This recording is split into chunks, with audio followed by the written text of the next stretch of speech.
एक नई सुबह की शुरुआत। पहचान केंद्र बना महिला शिक्षा व सशक्तिकरण का प्रेरणा स्रोत।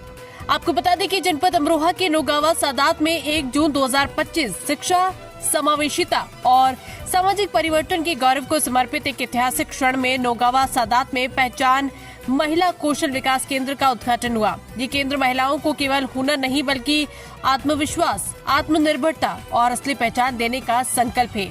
ये पहल सुश्री शहवार शोहरत राष्ट्रीय अल्पसंख्यक आयोग के सदस्य सलाहकार और इंडिया टैलेंट ट्रेजर ट्रस्ट के ट्रस्टी के नेतृत्व में संचालित हो रही है, जो वंचित समुदाय की महिलाओं के लिए अवसर की नई आशा है। पंचतनी केंद्र में कार्यक्रम की शुरुआत, उद्घाटन और पहले बैच की छात्राओं को किट वितरण से हुई। नसीम शोहरत और सुश्री अर्जुमन द्विवेदी को शिक्षा और समाज सेवा में दीर्घकालीन योगदान के लिए सम्मानित किया गया। इसके बाद पहचान से परवाज तक विषय पर बाबुल इल्म में एक सार्थक संवाद हुआ, जिसमें विद्वानों, धार्मिक गुरुओं और समाजसेवियों ने इस्लाम में महिलाओं की पहचान पर चर्चा की। ऑपरेशन सिंदूर और राष्ट्र की एकजुटता को लेकर विशेष प्रशंसा हुई और पहलगाम के शहीदों को श्रद्धांजलि दी गई। मौलाना अजीम जैदी ने महिलाओं के सम्मानजनक स्थान को उजागर किया। असगरी खातून को शिक्षा के क्षेत्र में लाइफ टाइम अचीवमेंट पुरस्कार से सम्मानित किया गया। मुख्य अतिथि इकबाल सिंह लालपुरा, पूर्व अध्यक्ष राष्ट्रीय अल्पसंख्यक आयोग एवं बीजेपी संसदीय बोर्ड सदस्य, ने इस प्रयास को स्थानीय दृष्टिकोण और राष्ट्रीय प्रतिबद्धता का आदर्श उदाहरण बताया। उन्होंने कहा कि यदि कोई समाज वास्तव में आगे बढ़ना चाहता है तो महिलाओं को शिक्षित और समर्थ बनाना उसकी प्राथमिकता होनी चाहिए। उन्होंने प्रधानमंत्री नरेंद्र मोदी के शब्दों को याद करते हुए कहा कि भारत तभी आगे बढ़ता है जब सब साथ चले। लालपुरा ने शहवार शोहरत की दूरदर्शिता और नेतृत्व की सराहना की और कहा कि ये केंद्र केवल प्रशिक्षण नहीं बल्कि सरकारी योजनाओं की जानकारी, डिजिटल समावेशन और नागरिक भागीदारी को सशक्त बनाएगा और महिलाओं को आत्मनिर्भर बनाएगा।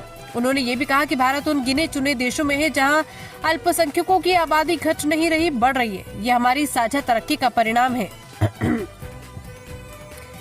फंबल। उन्होंने ये भी कहा कि भारत उन गिने चुने देशों में है जहां अल्पसंख्यकों की आबादी घट नहीं रही, बढ़ रही। ये हमारी साझा तरक्की का प्रमाण है। सुश्री शहवार शोहरत के शब्द, महिला का हुनर उसका खजाना है और पहचान दी नहीं जाती, अर्जित की जाती है। पूरे कार्यक्रम की भावना बन गए मंच पर दर्शकों में और संवाद के केंद्र में महिलाओं की सशक्त उपस्थिति ने एक नए युग की शुरुआत का संकेत दिया। डॉक्टर हरि सिंह ढिल्लो, MLC अमरोहा, ने इस पहल को सपनों का आधार बताते हुए समर्थन देने का वादा किया। अर्जुमन जैदी, जो अब लखनऊ में शैक्षणिक संस्थान के निर्देशक हैं, इसे उम्मीद की घर वापसी कहा। इस कार्यक्रम में विभिन्न पंथों, जातियों और वर्गों से आए गणमान्य अतिथि, शिक्षक, सामाजिक कार्यकर्ता, छात्राओं और स्वयंसेवक शामिल रहे, जिनमें मौलाना मंसूर साहब, प्रोफेसर आमिर हैदर आबिदी, शाह रजा शाही, जकी रजी, शोहरत, जैन उल अबाद, आफ्ताब अडवाणी, काजिम अस्करी, कायम मेहंदी, जावेद जिया प्रमुख रहे। बाबा गुरप्रीत सिंह और बाबा नौनिहाल सिंह, जो ऐतिहासिक पंचप्यारे वंश से आते हैं, ने इसे प्रयास की प्रशंसा की।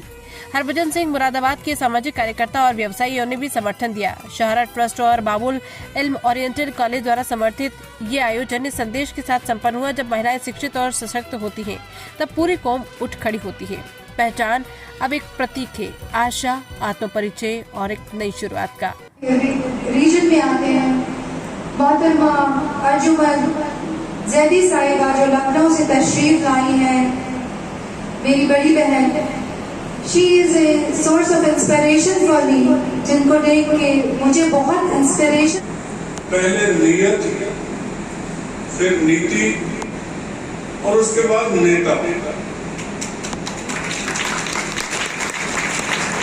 तो नेता की नीयत और नीति का पता हो तो उसकी बात को आगे कैसे रखेंगे। तो मोदी साहब ने कहा कि घर में एक बच्चा उदास हो, निराश हो, तो क्या घर खुशी से रह सकता है? Can we live happily if our child is not happy?